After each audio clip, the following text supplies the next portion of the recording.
Hey Dan. Jake, how you going? I'm well. Good to see you, man, as always. So good. It So is. good. Yeah. Yep. Did you see the footage of Angus I an umbrella into his harness? I did. That was so What a good. warrior. What an innovator, you know? What an innovator. He Yeah. is. Thinking on his feet. Good Got to on be you, careful Angus. out there though, the boys. Yes, You got to they be do. careful. They do. Yeah, Rob was working under a tarp as well.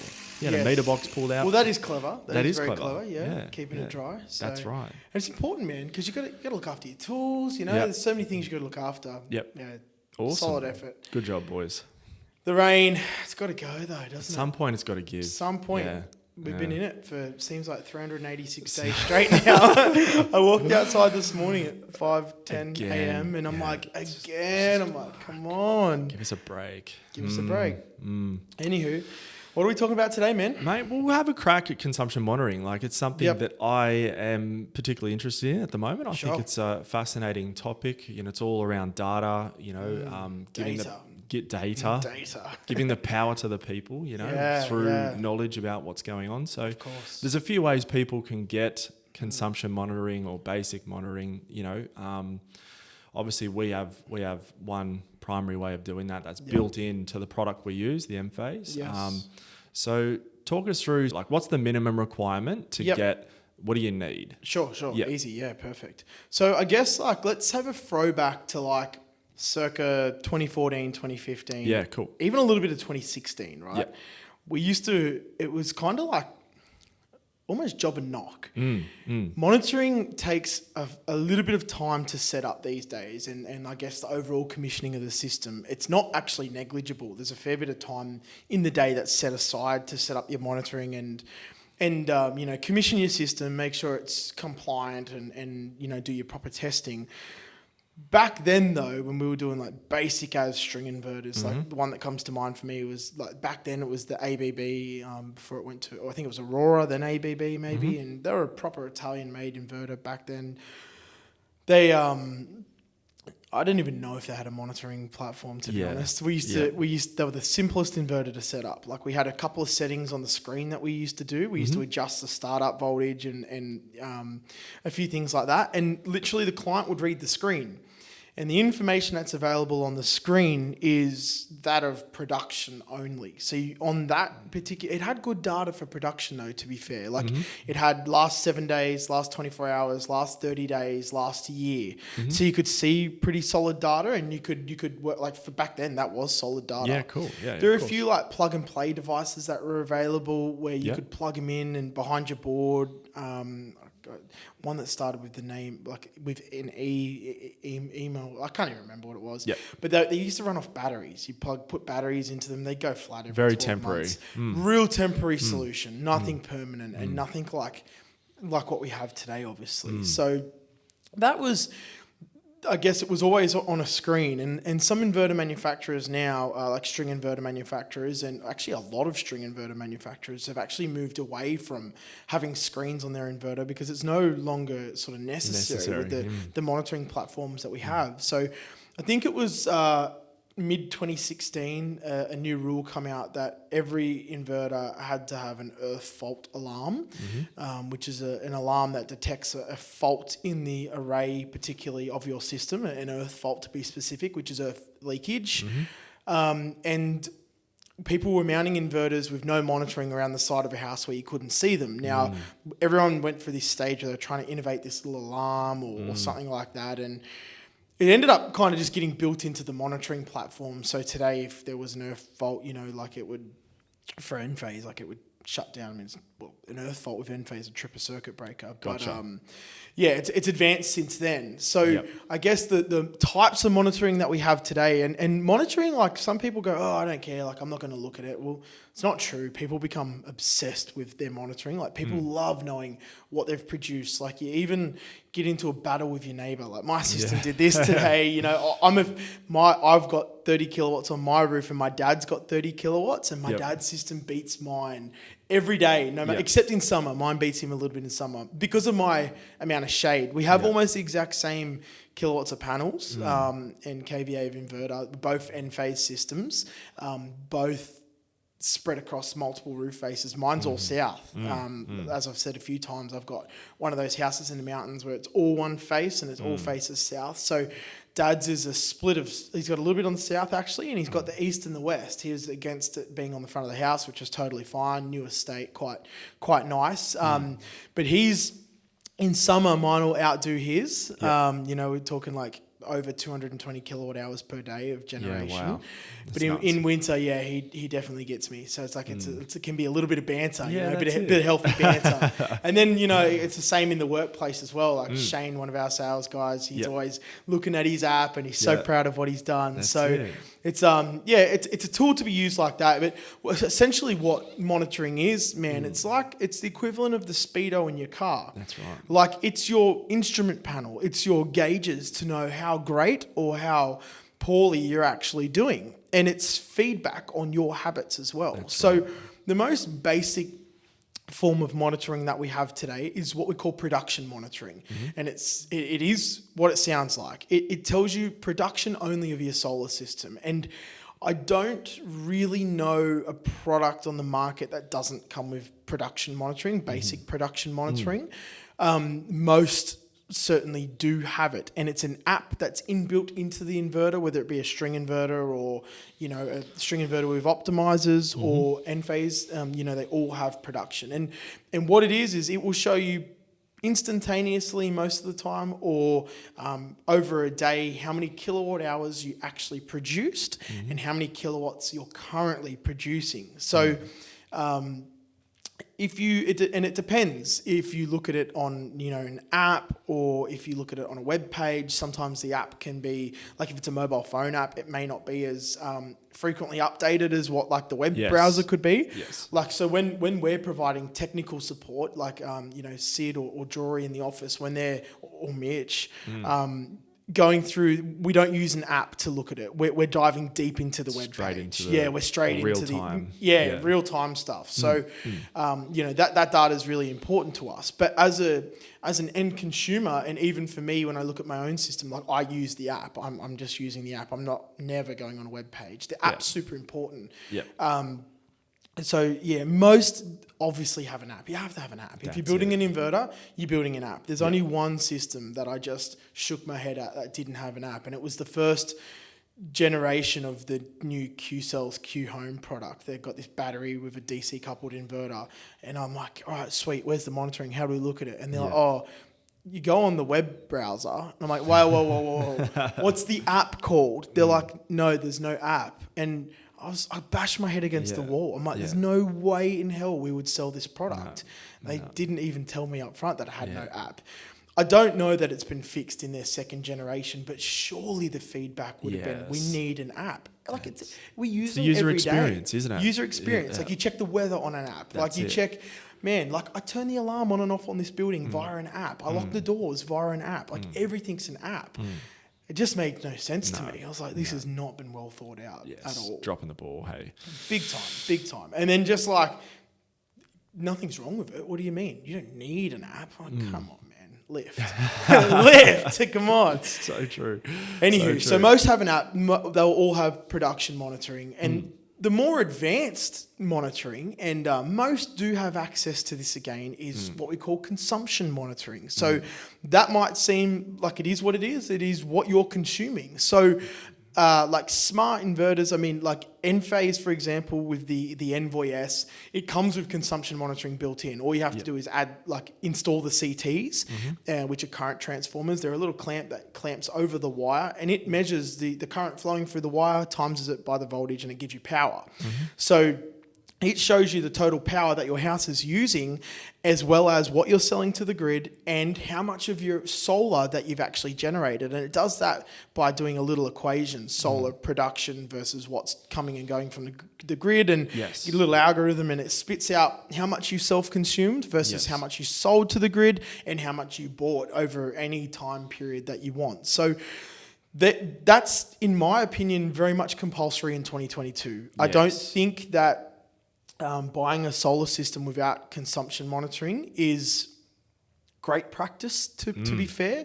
I think it'd be like you going to the car dealership and saying, hey, give me a car that doesn't have a dashboard. Hey, give me something that drives but I don't want to know how fast I'm going. Yeah. Like, I don't want to know Yeah. how much fuel I've got left. Like, That's right. That's what it's like. Key information. Key information, yeah? Like, Yep. key data. It's your ammunition against all things from energy companies to manufacturers, and ultimately just a tool to know where you're at. Exactly. It's so important. So another...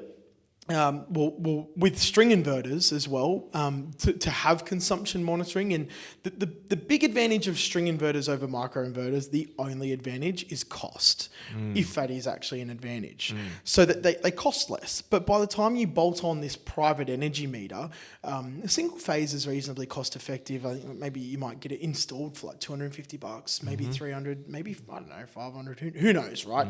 I know what it costs us. 3-phase is a bit more expensive though. You're probably looking between $650 to $750 to have consumption monitoring installed, and that's because you buy the energy meter and it needs to be installed by an electrician. You know, So that's coming from a third party. So that's not native to the supplier. So it's that's right. It's Yep. nothing to do with your smart meter that the supplier puts in, and that's a good point. What it's called is it's a private smart meter. We call it an energy meter, and it is generally, if you bought a Fronius string inverter, you would get the Fronius energy meter. They need to communicate together via a data cable. If you got SMA, you get the SMA energy meter, and so on and so forth. Everyone has their own brand of energy meter, and I mean, I think they all cost similar. So by the time you bolt that onto a string inverter, that price is getting awfully close to where Enphase and micro inverters are anyway. You know, you're sort of starting to look at it and go, well, you know, when you truly do a comparison table, like what's column A, what's column B, bolt on all those accessories. Lifetime value. Of course. The product. Yeah, You know. yeah. Anywho, we'll move on from that.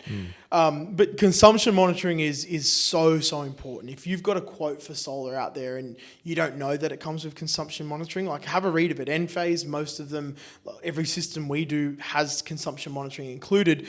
If it doesn't include it, we'll specifically put it in there. And the only reason it wouldn't include it is if it's not possible. If sometimes on like a big shed, the solar's down the back and so's the Envoy and the internet connection, we may not be able to get the CTs up the front board. So the front board is the main point where we want to measure consumption of the whole property. Gotcha. Most of the time we can work our way around it. We put a second Envoy on the site, but there are maybe like 2% of sites, I reckon, we can't actually give consumption monitoring. Yep. And it's not really good enough from our point of view, because the reality is when you get batteries on your property, and everyone will, you must have consumption monitoring. So to have batteries, like you have to have consumption monitoring. Now, when I say you have to, the reason you have to is because the consumption data is the brains of the battery. It tells the battery when to open and close its floodgates. Gotcha. Like, hey, give me some energy or take some energy. The battery doesn't know that without data.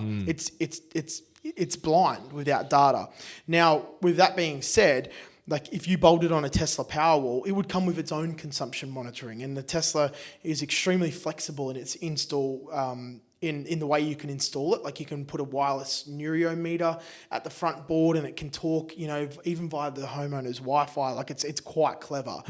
But the best solution is to always hardwire them. You want them hardwired with a data cable as much as you possibly can, just to stop comms dropping out. And in a battery system, if comms drop out, the battery doesn't work. It stops working altogether. So it's all about reliability. You don't want to go back to a site and reset the neurometer every couple of years. Like that's annoying, you know, for the customer, that is. So that's consumption monitoring, I guess, in a nutshell. Most can do it. One step up from consumption monitoring is panel level monitoring. You know, this is like deep, and there are not that many systems in the world that can actually do panel level monitoring. Obviously, Enphase with micro inverters, one inverter under every single panel, allows us to see what we're doing panel by panel. So it's like super transparent solar. Next level data. It's next level data. That's right. It's deep, rich data. And to be honest, I don't look at that data every day. Actually, I look at it rarely. I might look at it like once a month or something, you know. And the reason I look at it, I'm like, okay, is there any soiling on any of my panels? Do they need to be cleaned? And you know, normally the answer is no. But you can also use that data in the future. You know, let's talk about, we've got a full 25-year warranty. Yes. Year 20, right? A panel fails. Yep. Let's say. That panel level data is going to give me the ammunition to do a warranty claim. It's going to print me a report, and it's going to say, hey, this panel's failed. It used to do X, Y, and Z. Now it only does 20% of that. Yep. It's not doing what it's supposed to. Let's replace this under warranty. Yeah, cool. With a like string inverter or other inverters that don't have panel level data, you're in the dark. Yes. You got to there are panel manufacturers out there throwing out warranties, which hopefully they can honour. Not wish it upon anyone to not have their warranty honoured. But you're not going to know that the panel's failed generally until you get a power bill. You might notice it.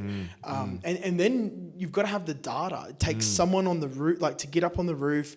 They've got to pull the system apart. They've got to test panel by panel to see what's actually happened.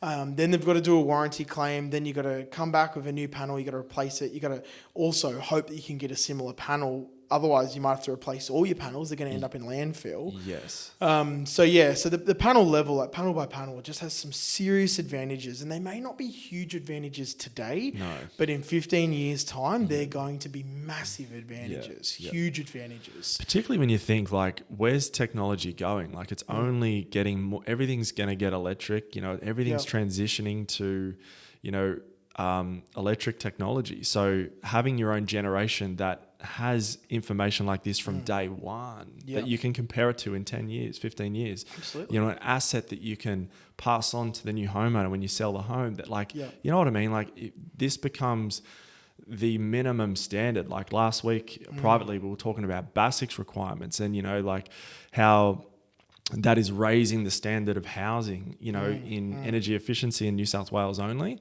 Imagine where something like this was sort of encouraged to be somewhat a requirement, not compulsory, but in some way rewarded for using a system like this, because the lifetime value of that property to the state.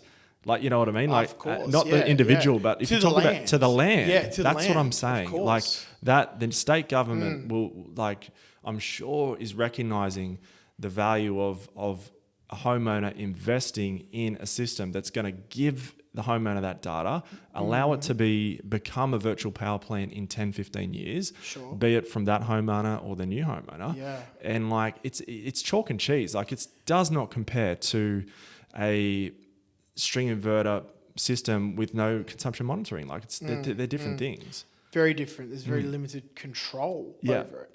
And I think just on that, the federal government, like our STC scheme, it doesn't recognise high quality systems. You can put in the cheapest and nastiest garbage for $4,000, right? Let's say 8 kilowatts, and I'm just pulling a number out of my head right now. You might get $4,000 worth of government rebate or STC incentive. You get the exact same dollars or exact same number of small scale technology certificates, STCs, for an Enphase and SunPower system. So it's disproportional. And that's why all this cheap garbage that's going in is so cheap, because they're getting the same discount from the government from their STC scheme as what someone who's buying high quality solar is. So they don't recognise the difference in quality. They have a bare minimum requirement, of course. You've got to be listed, you've got to be approved by the CER, you've got to be listed on the CEC as an approved product. But it does have a vetting process for installers as well. You've got to be CC accredited to install it, but it's not good enough. Could be better. It could be better. Yeah. Well, everything could always be better, but it's just not good enough. There should be something that recognises the performance. And actually, once you get over 100 kilowatt stage and you play in LGC territory, which is no longer the form of an upfront discount, it's a rebate based off what you've generated year on year. That is where it's rewarding to install a high quality solar system, because you are rewarded based on kilowatt hours generated over a period, or kilowatts generated over a period of time, kilowatt hours, right?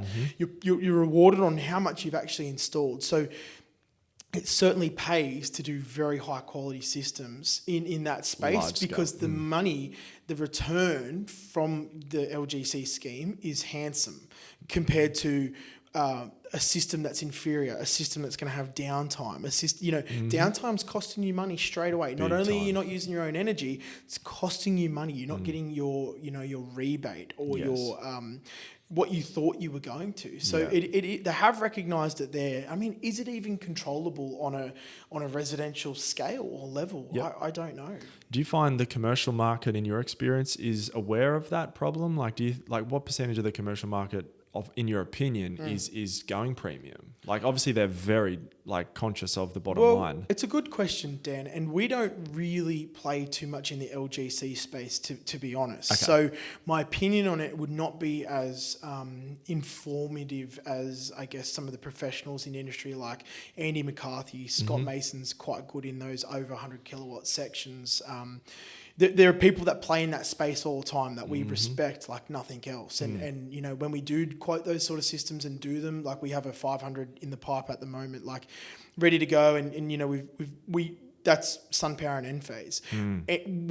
We've done, I think last year we did 900 kilowatt systems. So we call them 99s, and you hold it under 100 so that they can claim the government rebate. At 99 kilowatts, it's worth about 50 grand to the end client. So it's well and truly worth their while to keep it under 100, right? Unless they need, sort of that 200 plus. Even if you need, or maybe 180 plus. If you needed 140, we would potentially, depends what they value, and if they want to claim that sort of incentive, you would bring them back down to under that 100 level. And it depends on their roof space and design and whatnot as well. Sometimes you're better off putting that 50K, like bring it back to 100, put that 50K into storage.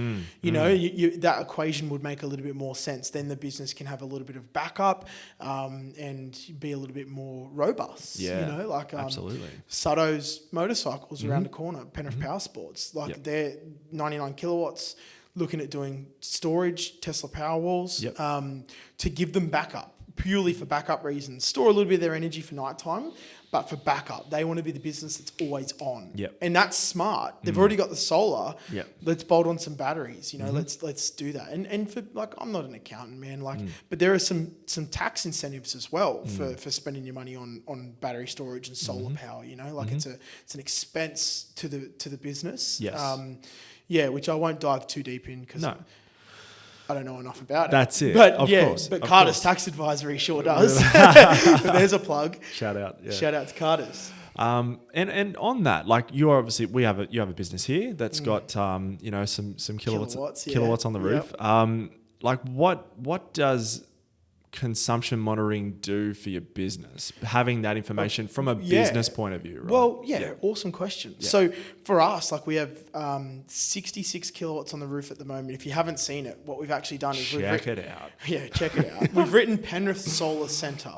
So what we were going to do with the remaining capacity that we have, which is about 40 kilowatts worth of inverter capacity, was do a big carport awning out the front to demonstrate how solar can be used for that, and to put an awning out the front because we don't have an awning. Yes. But we're going to use it as a testing facility instead. Actually going to install string versus micro versus DC optimizer. Legit. And this has been done in the past, right? Eddie May down at NRG, we talk about Eddie a lot. Yes. MC, Queensland, they've done it. We're gonna have it in here in Western Sydney. We're gonna do it in Western Sydney. We're gonna show these guys what a hot day looks like in Western Sydney. We're gonna make it fair. We're gonna make it even. Yeah. We're gonna get approval from the string inverter manufacturer and the Enphase. Enphase obviously as the micro inverter. Might even get Brent from Solar Edge out. We want them to have their input. Show us approve the design. We don't want any stones unturned. No. We're going to run these bad boys side by side, and we're going to show what I predict to be the advantages of Enphase. And I'm not going to sit here and tell you it performs 20% better because it doesn't. It doesn't. There are certain times, obviously, where it does. The big one where Enphase wins is low light condition, right? So cloudy, miserable, rainy days. We know that it outperforms everything else. Early morning, late afternoon. Some of these tests that have been done using solar analytics, which is another thing we'll talk about in a sec, the test started at 9 a.m. and finished before the sun went down. Like, I don't know about that, you know? Like, that's the window where Enphase wins, you know? That's the bit where we're getting those extra valuable kilowatt hours Just little in bits. the pocket. Just little bits. Bite-sized bits, you know? That's the bit that makes the equation juicy over 25 years. So we're going to dig deep. We're going to really have a good crack at that. We're going to show it in different situations where testing in the past on these kind of things has been done on like a 3 kilowatt inverter. We want to do it. What are you thinking? What numbers? Well, here's the thing, right? No one's installing 3 kilowatts on their roof. What's No. the point of doing a 3 kilowatt test? Yep. Let's do it on what's the most average system. We got SunWiz data. Yep. We know the average system size is 8.8 kilowatts or thereabouts in New South Wales. Yep. For us, it's about 9.5. So I think we might do the test somewhere around that 8 to 10 kilowatt mark. Yep. And we might show the advantages and disadvantages at that mark. We might do some threes as well. We've got to obviously keep in mind we can't go over that 100 kilowatt total. So we want to show like... not so much panels versus panels at this stage. All the panels will be the same. But we definitely want to show string versus string of optimizers and then micros, you know, what they do. Yep. And in the typical installation that you would see on a house, like it's not like some sort of lab produced thing. Like what do you actually see out there? You know, I can tell you what we see. We see paralleled trackers on tracker A very often on a string inverter. It's rare to have just two strings like your A and your B. And we know that like when companies sell these systems, they're clipping tracker A of the inverter. Or it depends how they're designed. But again, what we'll probably do is get some competitor quotes, to be honest, and see what they've quoted, and we'll actually battle test that. Yes. You know, how would this quote have gone if you had gone down this route? Maybe even people that are customers of ours, where we've done comparisons in the past. I think that's probably fair. Yep. And we'll have a good look at it, because if... You know, there was a guy that came in yesterday with a quote, and he was like, "Oh, you know, they've quoted me a 10 kilowatt inverter with 7 kilowatts of panels," and like, that's cool, but that has its disadvantages too, because you got less panels. It means your inverter won't start up as early in the morning because your startup voltage. There's a startup voltage requirement, you know, to get the inverter actually ticking over. Inverters also have a sweet spot, like an MPPT, a multi-power point tracker, and some are more advanced than others, but there's a sweet spot where they're most efficient. And by doing less panels than what it's rated for, you're normally not hitting that sweet spot in efficiency. And typically on a string inverter, like CC guidelines, you can oversize, same with micros, by 33%. So... You know, we kind of want to see what that looks like. We want to see what it looks like, same size for same size, and we'll just battle test a whole heap of options. We'll report on what we found, and off we go. So, Is there anything else that gives us great monitoring? Yeah, there is one more third-party advice, which I love. I love the people that work there. I love the brains behind it. I love Nigel Morris. Yes. They've got a cracking product. It's called Solar Analytics. And so in the past, we've installed a fair few Solar Analytics devices. They're a little bolt-on accessory that will actually make a dumb string inverter smart. And you can even bolt them on Enphase as well if you want to keep Enphase monitoring accountable. We don't recommend it. But essentially, it's a little 2-pole device, and what a pole is picture a circuit breaker in your board. If you have a single phase circuit breaker, it's 2 of those wide, so we call that 2-pole. What it is it's a 2-pole device, has a little aerial and a 4G now SIM card inside of it, and it has CTs that come out of it. So we have voltage references up the top, so A, B, C phase and a neutral. And then down the bottom, you've got A, B, C phase for production monitoring, and then A, B, C phase for consumption monitoring. The same device, I think it's a KR63. It works for single phase or 3-phase. So you can do either. It's extremely flexible in design. And the cool thing about this product is you can have it on multiple, like one site, you could have 7 of them, and they'd communicate in the cloud and give you an overall result as to what your energy is doing and where it's going. So it's cool. It's probably what Solar Analytics are, they're a software company. You know, the device, they don't actually make the device, but it is branded as their own. But they make software. They are software nerds. They are data nerds. They love rich data. You know, like they obsess on data. They even have a little sticker that says, "I love data." You gotta love data if you've got a sticker, right? So what they're compiling data, and this data as a homeowner, like your dashboard, it'll size you the perfect size battery in the future. Gotcha. It tells you if your system's underperforming based on tilt, orientation, and wiring and model of panel and inverter. It'll actually tell you if your system's underperforming or overperforming, which, I mean, if it's overperforming, half your luck, right? It'll tell you if there's any shading that's popped up from previous data. So if it knows you normally do X and now you're doing Y, which is slightly lower, it'll actually, it'll pull you up on it. Notify you in some way. Correct. Like, yeah, I mean, I remember there was even one year on Valentine's Day where Solar Analytics popped up on my phone for our first ever factory at Able Street. We had Solar Analytics on there. This notification popped up and said, "Hey Jake, you've saved $28 this month. Go and buy yourself some flowers." That's so and I was cool. like, "Wow, that's cool. That's quirky. It's got a personality." Yes. So yeah, Solar Analytics, look, it's a bolt-on accessory. Does it work? How it works is we install the device physically, and then there's a software subscription. So you can buy 1 year, I think 5 years, or 10 years, which they call lifetime, which might actually be truly lifetime. And you get these bad boys installed for like between $650 to $700 for the lifetime subscription, including the device for a standard installation.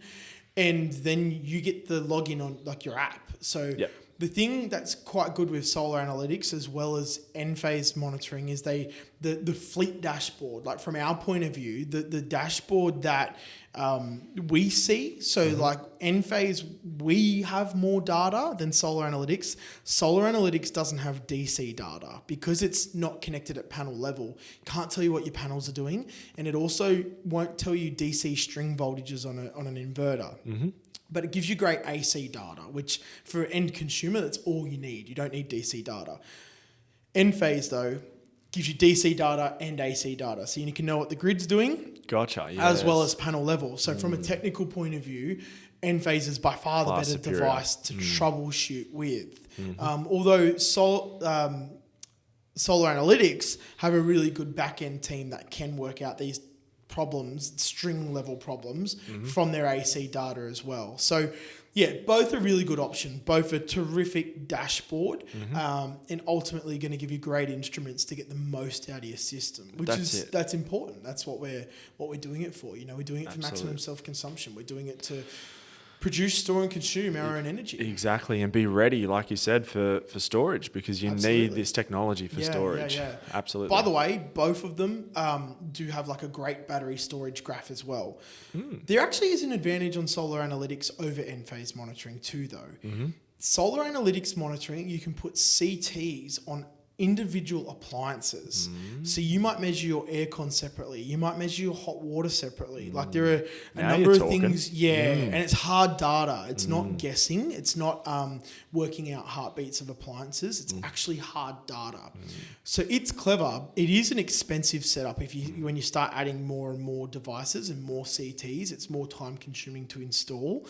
But if you're interested in that, it is really available. good. You know, it's available. It's a product that we do sell and install and back. And how about for businesses, right? Who run in industrial machinery, or they have components of their business that they're concerned about the exact consumption of those areas of the business. That could be something that could really appeal to them to work out, hey, how can I offset this, or is this aspect of my business just not profitable because it's so expensive to run. Expensive to run this machine. Absolutely, Even without solar, you can bolt on a Solar Analytics monitoring device. And what they have these, they're called Rogowski coils. They're a coil that's about that big. You can physically fit them over 400 mil cross-sectional area cables. Big puppies. Big puppies, right? So they're huge CTs, and they do up to 3,000 amps, which is a huge supply. Like it's a mass amount of energy or power. And so you can measure big factories. Like I put one on the other day on 7 factories in a row. Each, I think we're about 5,000 square meters, and we did it to measure the whole consumption of this whole block of factory units. And like, that's mass power. That's big. Like when you work out square meterage there, like not many people would have that sort of square meterage in factories. Like it's Of roof area? It's even bigger than the new trade zone in Sydney. Really? And that is like 10,000 square meters. That's nuts. Huge.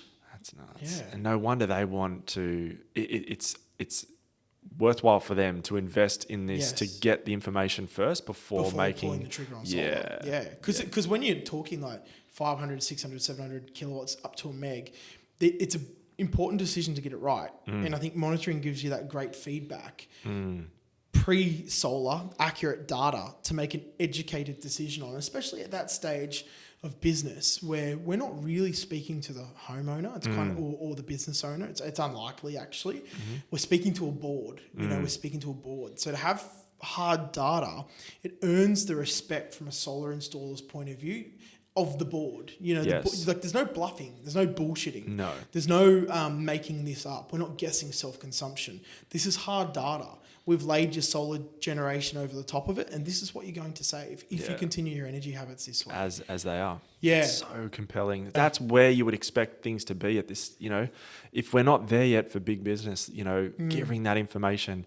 And if the solution is so obvious that solar solves a bunch of these problems, it gives stability back to the business. Gives profitability, like all sorts at a commercial level. And the future for obviously backup protection as well. Of course, and like bragging rights from a sustainability point of view.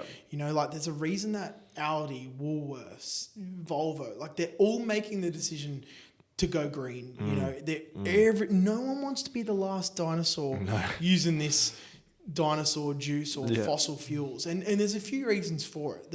The public don't respect it right now, and they certainly won't when we get close to our 2050 target of net zero, right? But also, if you're the last remaining businesses or people relying on fossil fuels, imagine the price of it. On the news last night, there's talks of $100 average per family per quarter electricity increases, right? That was last night, the 11th of May. So if it's happening now, we're over talking about COVID, we're over talking about all the other stuff in the world. The hot topic again is electricity prices. Imagine what that's going to look like if you're the last person relying on this fossil fuel way of getting your energy. It's going to be expensive, man. It's going to be expensive. Your business may not even be possible.